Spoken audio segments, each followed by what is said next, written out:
The Virginia Cable Telecommunications Association and your local cable provider presents Cable Reports.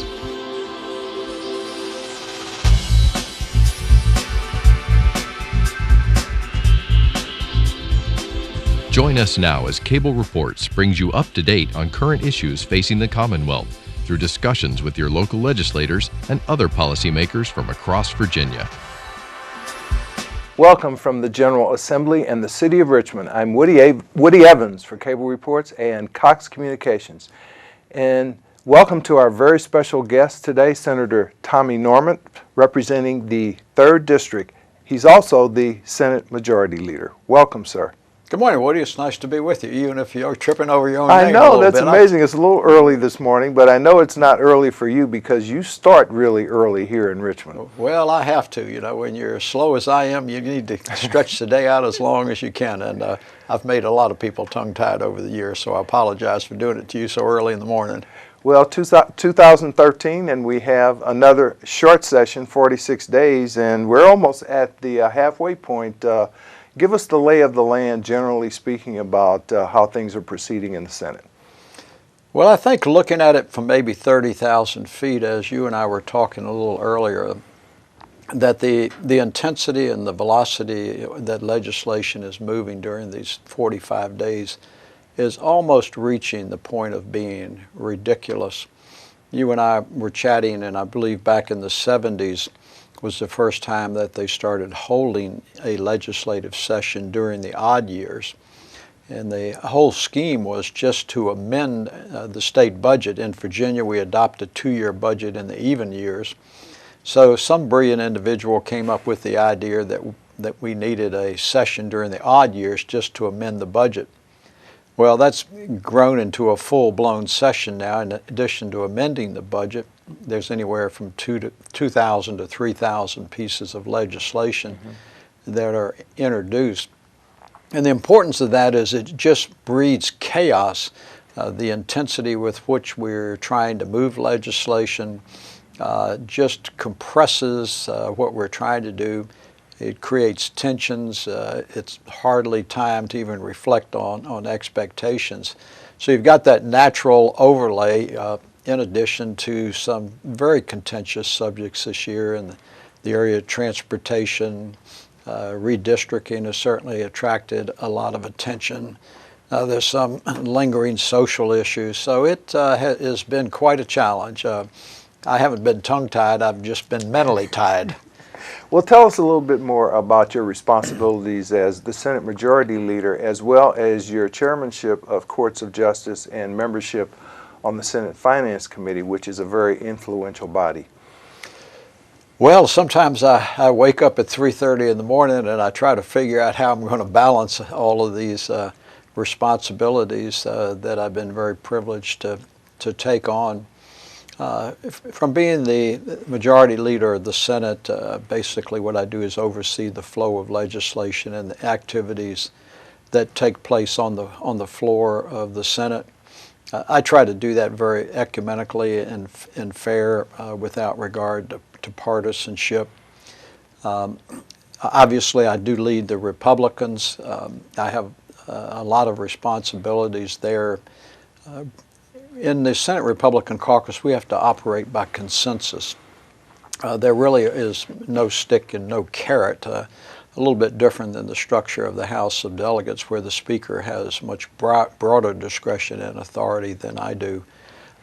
So it takes a lot of time to try to give everyone an opportunity to be heard and see if you can get 20 individuals to develop a consensus and move in a common direction. Every member of the General Assembly, all 140 of us, are prima donnas and have brilliant ideas. Consequently, trying to get 20 individuals to congeal on a common idea and move in the same direction at the same time is always an interesting experience. On the Courts Committee, I do chair that. We've had some extraordinary chairmen of the Courts Committee in the past. Going back into the early 90s when Senator Ed Holland did it, an extraordinary gentleman. Then that was followed by Senator getting tongue-tied with my good friends. It's contagious this morning.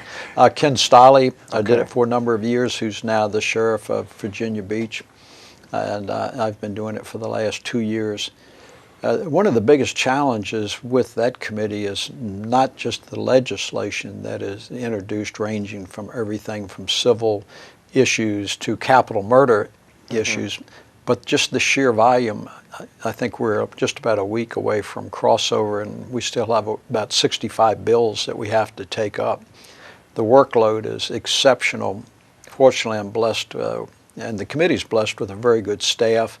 We have a lot of volunteers from the Crime Commission, the Commonwealth Attorneys Association. So that helps distribute the workload, but that's very challenging. And then finance. What a load. What an absolute load. The governor has introduced a whole lot of amendments to the budget. We've got very little unanticipated revenues that some euphemistically refer to as a surplus. I refer to it as unanticipated revenues, and trying to determine how to allocate those unanticipated revenues.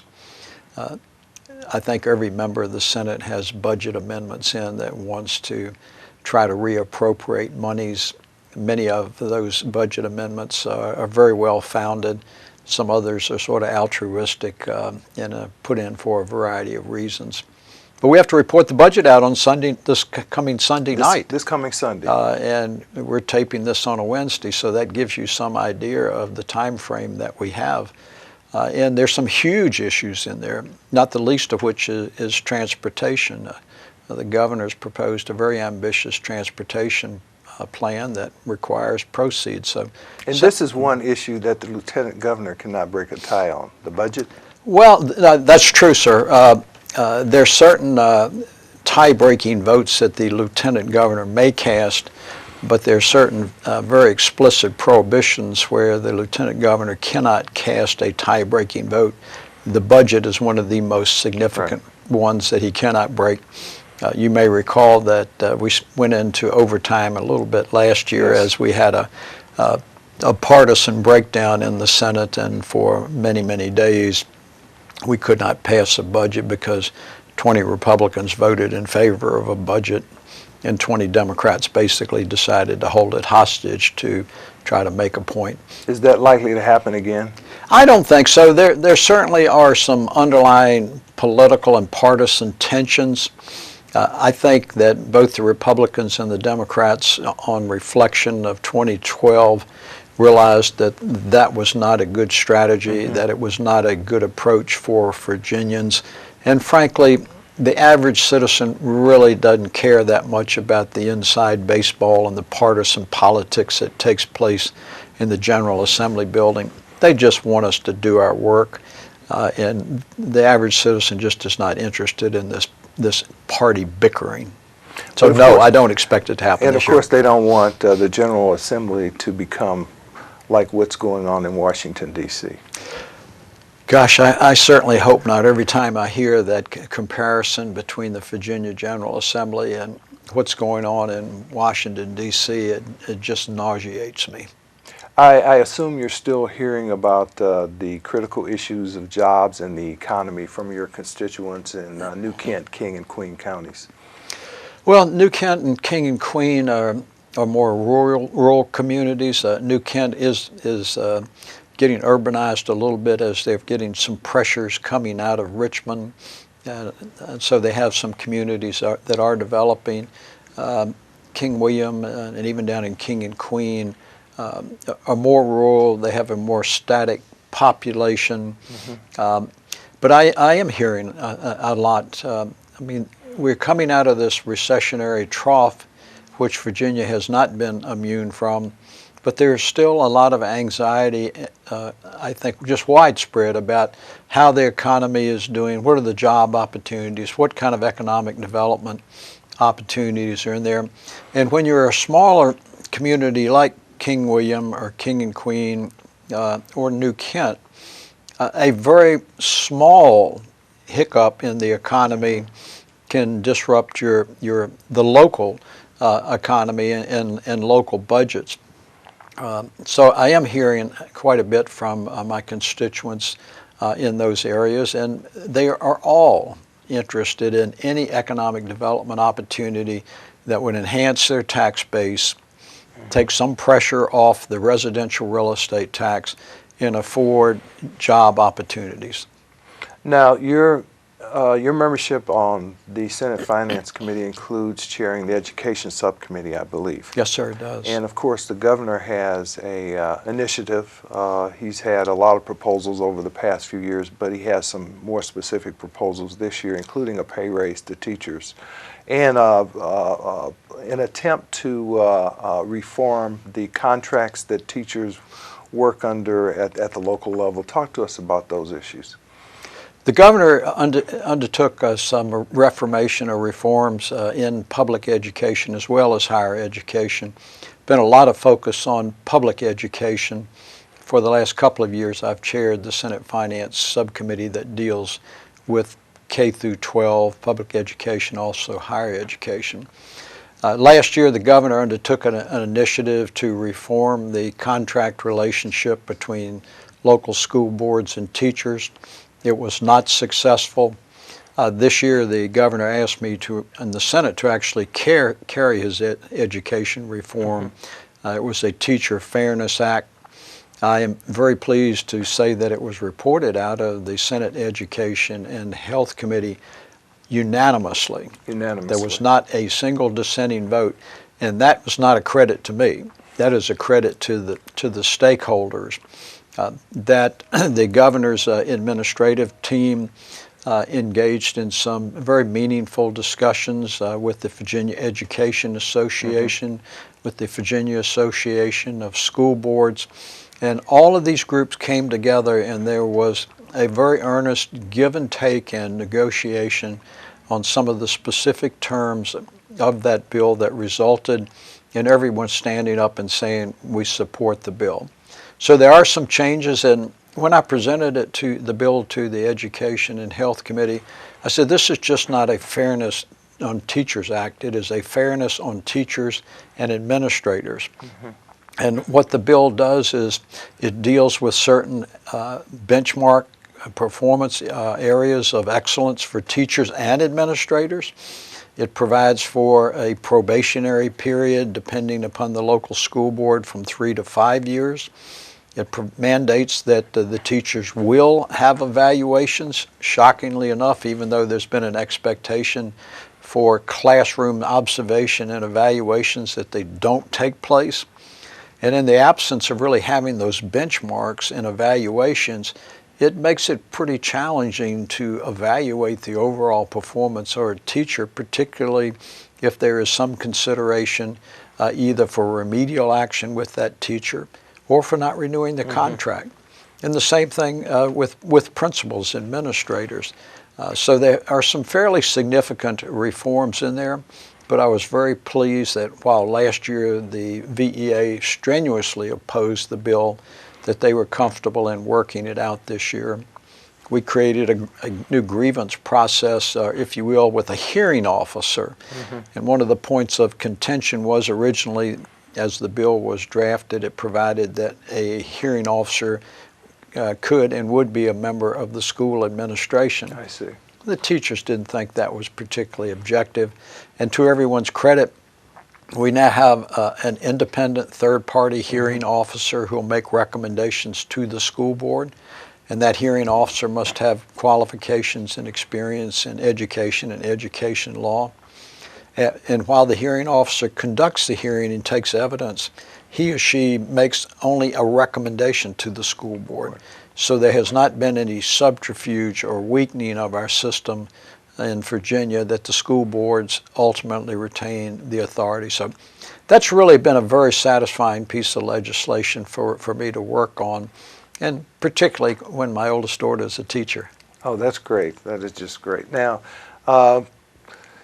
school districts have, from time to time, and year after year, there's been an effort to allow school districts to control their calendar, because right now, even though there are a lot of waivers granted, you can't begin school until after Labor Day, and I know there's a bill dealing with that on the agenda again. Woody, I think there are about 13 bills. 13. More than I have fingers, I know that.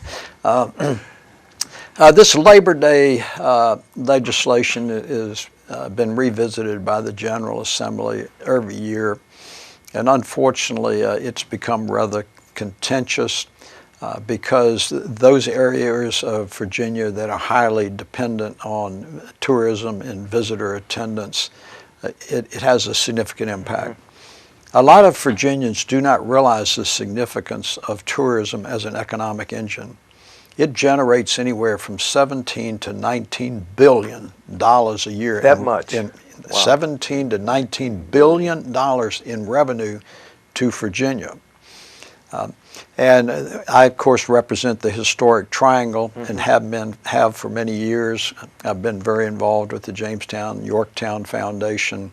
I sit on the Colonial Williamsburg Foundation Board of Trustees. And that's just one area of Virginia, but there are tourism venues all across Virginia. Well, one of the things that happens in these tourism-based communities is that during the summer months that they hire a lot of young people. And I remember a couple of years ago, if I walked through Busch Gardens, there would be a lot of J1 students, or what we referred to as foreign students who got a temporary work permit. You walk through Busch Gardens or Water Country, USA, or Colonial Williamsburg, or Jamestown, Yorktown, now all you see are young people from the community or within driving distance and retirees who are looking to supplement their income. The concern is if in fact the Labor Day bills were to pass and allow school systems to open up in advance of Labor Day, I've been told, like at Busch Gardens, they would lose 1,000 workers. 1,000 workers.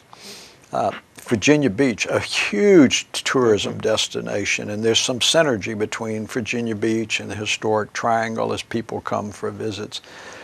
So it is a very, very significant issue. And because of the economy, more and more young people have gotten into the workforce. Fewer foreign students are coming in, and there is a dependency, whether it is ranging from being a park ride attendant to an admissions person to working to supplement the administrative staff during that critical period of time where the tourism's coming in. But there are other communities where tourism is not a vital industry, and there's certain weather considerations that come in. I just continue to resist a wholesale repeal of the Labor Day bill because it is going to have a significant adverse financial impact on Virginia. And the interesting thing is, by law, the students have to go 180 days, so it's a question of when they start. Does moving it back a week affect the educational experience? Absolutely not. And so the waiver process takes care of those who have needs in terms of weather and other related matters. The other bill that was initiated last year as a result of Tim Tebow's NFL fame and the fact that he had been homeschooled deals with the authority of local schools to allow those homeschooled children to participate in athletics. It's back before us again. It appears to be gathering a little bit more traction. How do you see that working out? Well, the Tebow bill is interesting. As you and I were talking before we went on the air, both of us have enormous respect for Tim Tebow as an individual. I think he is one of the most positive images in professional sports. He doesn't suffer from being an egomaniac. He is faith-based, he is team-oriented, and is not self-grandizing himself. Now, of course, he's got some issues on maintaining his job in the NFL, which is neither here nor there. But he really has drawn attention across the country as to whether or not homeschoolers, or those who are not voluntarily attending public schools, should have the opportunity to participate in public school sports. I think the legislation is gaining a little more traction. I believe in the Senate that Tom Garrett out of Louisa has the bill. I'm not very good at forecasting the weather even when the day is over, much less forecasting the fate of legislation. I think you're going to continue to see some resistance to that legislation. I know it was heard in the House earlier in the week, and I think the Virginia Education Association and the school board associations came out against that. And what really was interesting to me is that I think some of the students got thrown into the breach on this, that a homeschool student was saying, hey, you know, I want the opportunity to participate in sports, and I play sports in the community, but I miss the experience of being able to do it through elementary and middle and high school, and therefore there's a disassociation with my friends. And then here came the other side of it, with another young person put in the breach of this legislative debate. And that young lady was saying, you know, if they're not coming to public schools, then they're not integrated in the whole process. And a homeschooler does not have to meet some of these benchmark prerequisites that those of us in public school do. And many school districts are talking about increasing their GPA in order for you to participate in public school sports, which they ought to be. They ought to be. I think, you know, some of these young athletes ought to have the inducement to keep their academics up rather than thinking they're just there to play a sport. But that young lady was saying, you know, they don't have to meet the same benchmarks that I do, and I might get displaced on a position on a team sport by someone who doesn't go to school there, doesn't interact with the rest of us, and doesn't even have to meet the same criteria that I do. It's going to remain a contentious issue, and while Tim Tebow has his name associated with it, I'm not sure that he would embrace the controversy that's surrounding it. Probably not. Now, someone tells me that transportation is a big issue.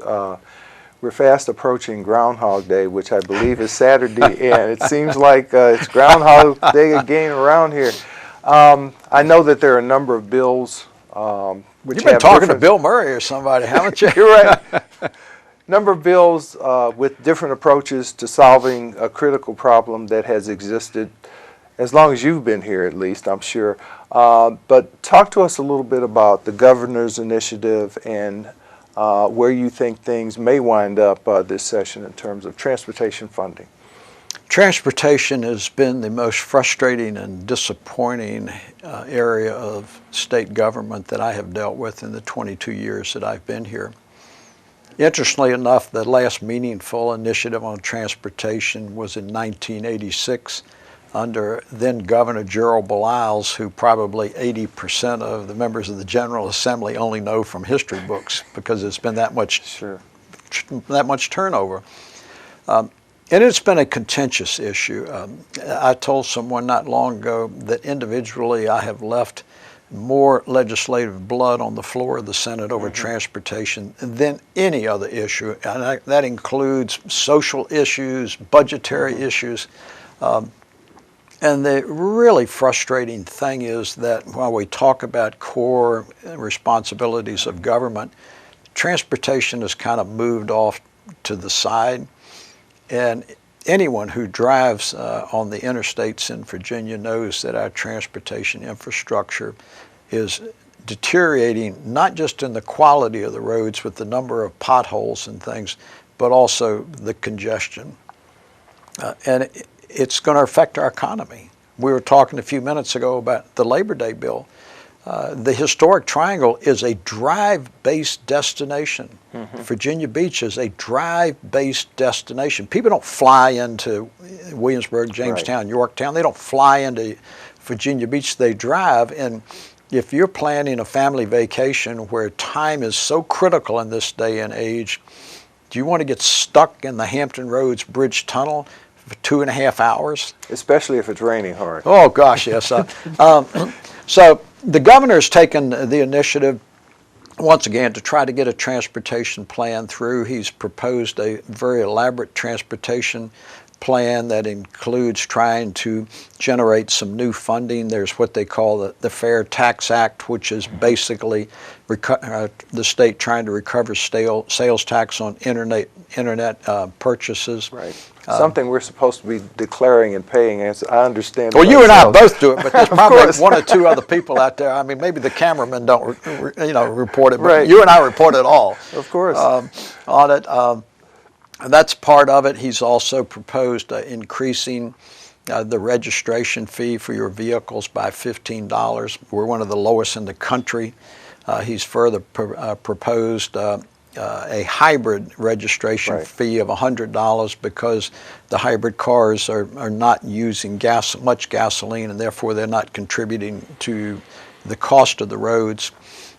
He has a number of other initiatives that are in there, but there's a lot of discussion about it, a lot of discussion. The House delegates is working on an approach which I think will pretty much replicate what the governor has asked for. The Senate has not congealed on a transportation plan. The Finance Committee and some of the other individuals who are really interested in transportation have been working very, very hard to try to get the ingredients to put together a recipe that would be acceptable both to Democrats and Republicans. And there's a pretty significant chasm there ideologically on how to pay for transportation in the Senate. The Democrats do not want any general funds or money out of our Right. general operating account to go towards transportation because they make the argument that potentially will be diverting funds from education, health, and human resources. Even though we already divert some funds, Right. it's a little bit of a shell game. But they honestly adopt that position, and I'm not critical of it. And then you've got some of the more conservative Republicans who are resistant to raising taxes. And of course, one of the things that the governor has talked about is tinkering with the gas tax, and their discussions in the Senate with everything from increasing the gas tax to eliminating the gas tax and imposing the equivalent of a sales tax at the wholesale level. So there are a lot of variables out there. I just would say to you, Woody, I would be incredibly disappointed if at the end of the day, around February the 23rd, that we come out of this 2013 session with no transportation plan. It would be an egregious disservice to the citizens of Virginia. But it could happen because of a political lockup. Well, as they say, when you're having fun, time flies, and we're just about out of time. But I want to thank you for being here, Senator Tommy Norment, Senate Majority Leader. Good to see you, sir. Thank you. I've had a lot of fun. Good. Thank you for watching Cable Reports, brought to you by the Virginia Cable Telecommunications Association and Cox Communications. Until next time, I'm Woody Evans.